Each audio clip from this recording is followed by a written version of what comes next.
जय हिंद। आज का टॉपिक है इमली डी खुर्द।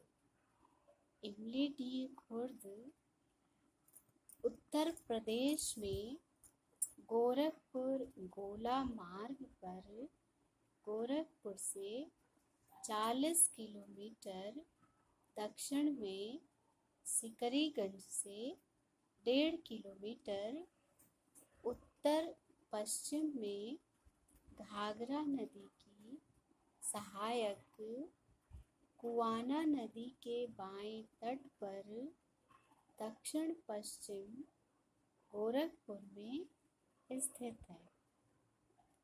पूरा स्थल 15-20 एकड़ में फैला हुआ है तथा इसी पर आधुनिक इमली डी नामक गांव बसा है। यहाँ पर सन 1990-91 ईस्वी में काशी हिंदू विश्वविद्यालय वाराणसी के प्राचीन भारतीय इतिहास, संस्कृति एवं पुरातत्व विभाग के तत्वाधान में प्रोफेसर पुरुषोत्तम सिंह एवं उनके सहयोगियों ने सर्वेक्षण किया था तथा सन 1992 ईस्वी में उत्खनन कार्य किया। उत्खनन के फलस्वरूप यहाँ से 3 सांस्कृतिक अनुक्रम प्रकाश में आए थे। कालखंड प्रथम, जिसे प्राक नरहंत संस्कृति 1300 ईसा पूर्व कहा गया है। कालखंड द्वितीय, नरहंत सांस्कृतिक लगभग 1300 ईसा पूर्व से 800 ईसा पूर्व बताया गया। कालखंड तृतीय, नरहंत कालखंड द्वितीय 800 से 600 ईसा पूर्व निर्धारित किया गया है। कालखंड प्रथम के उत्खनन की प्रमुख उपलब्धि प्राक नरहंत संस्कृति की जानकारी थी। इसके उत्खनन से ही प्राक नरहंत संस्कृति के विषय में जानकारी मिली थी। इस कालखंड का कुल जमाव 50 से 60 सेंटीमीटर था।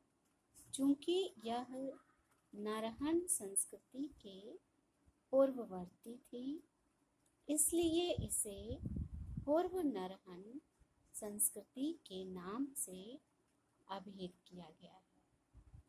इस कालखंड की प्रमुख पात्र परंपरा एक रुक्ष लाल पात्र परंपरा थी, जिनमें से कुछ के ऊपर डोरी की छाप भी मिलता है, अतः इसे डोरी छाप पात्र परंपरा भी कहा गया है। पात्रों के निर्माण के लिए मिट्टी में अत्यधिक मात्रा में सालन मिलाया जाता था। अधिकांश गोलाकार पात्रों की बारी पतली बालू से युक्त तथा भंगुर है, छूते ही टूट जाता है। पात्र बहुत अधिक पके हुए नहीं हैं तथा कोर काले और कंकरीले हैं। डोरी छाप बर्तनों में प्रमुख प्रकार अंदर की ओर मुड़े साधार कटोरे, जिनके बाहर की सतह पर डोरी की छाप मिलती है। पूरे कटोरे की ऊंचाई 7 सेंटीमीटर तथा व्यास 16 सेंटीमीटर था। इन बर्तनों का आधार अलग से चाक पर बनाते थे, फिर इसे बर्तन से जोड़ देते थे।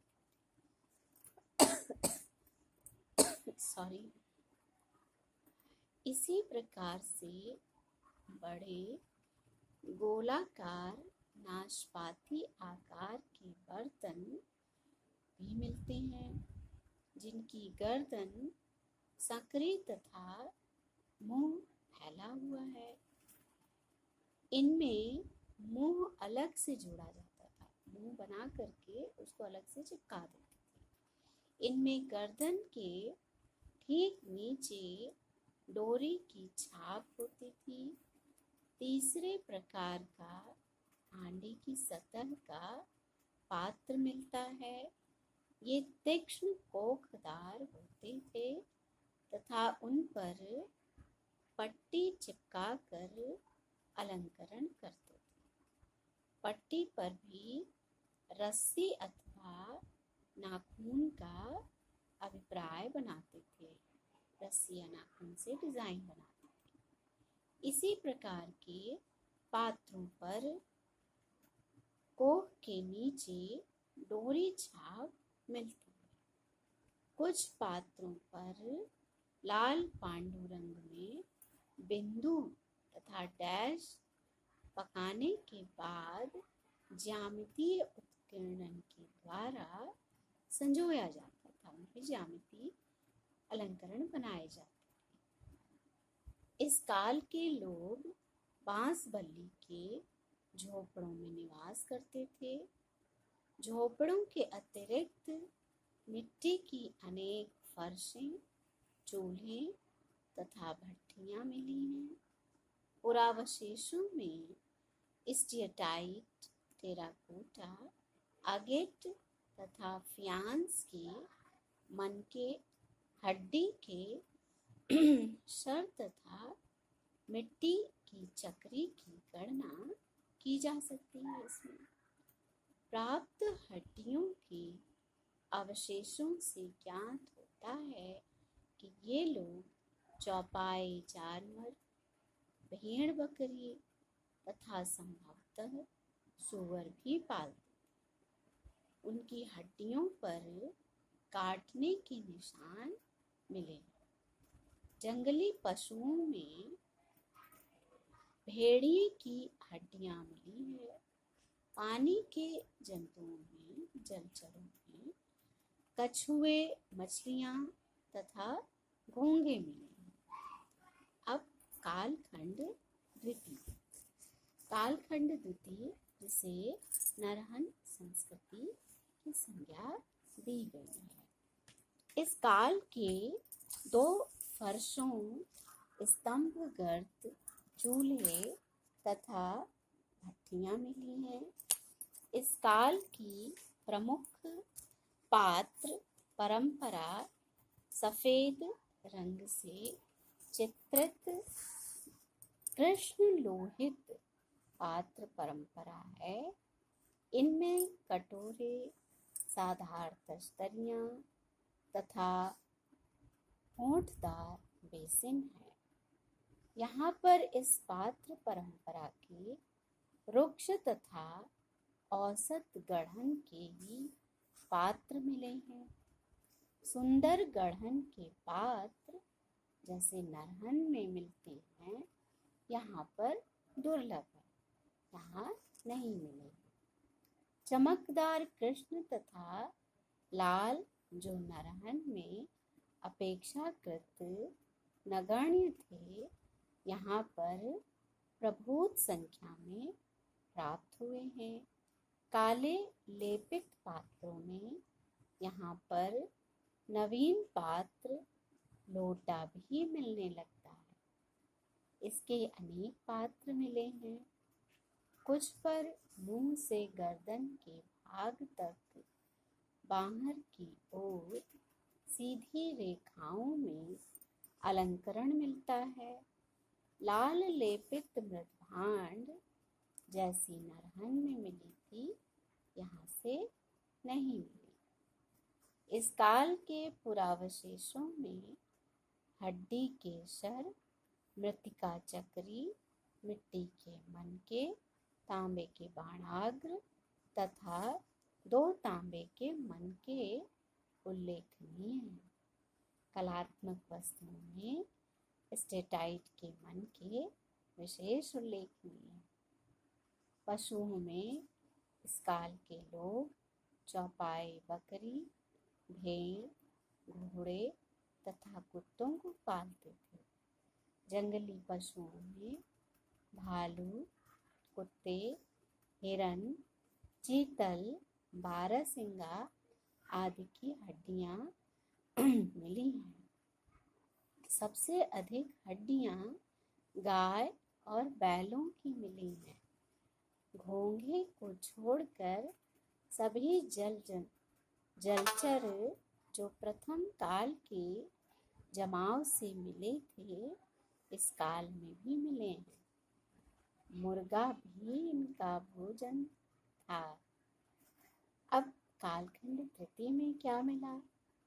इस काल का जमाव आधुनिक काल की गतिविधियों के कारण बहुत अधिक बुरी स्थिति में था। इस काल में जमावों में कृष्ण लोहित पात्र परंपरा का नितांत अभाव था और लाल पात्र परंपरा की बहुलता थी। काली लेपित मृद भांड का भी आधिक्य हो जाता है। इसके अतिरिक्त धूसर रंग के पात्र भी मिले हैं। एनबीपी के पात्र का एक टुकड़ा धरातल से मिला था। इस काल का सांस्कृतिक जमाव नरहन के कालखंड द्वितीय से तुलनीय है। यहाँ से महत्वपूर्ण पुरातात्विक सामग्री प्राप्त हुई है। इस प्रकार गोरखपुर में स्थित इमली डी खुर्द एक बहुत ही महत्वपूर्ण पुरातात्विक स्थल है, जहाँ से सर्वप्रथम लोटे का साक्ष्य मिला है, लोटे का अवशेष प्राप्त हुआ है। आज के लिए इतना ही। धन्यवाद। जय हिंद।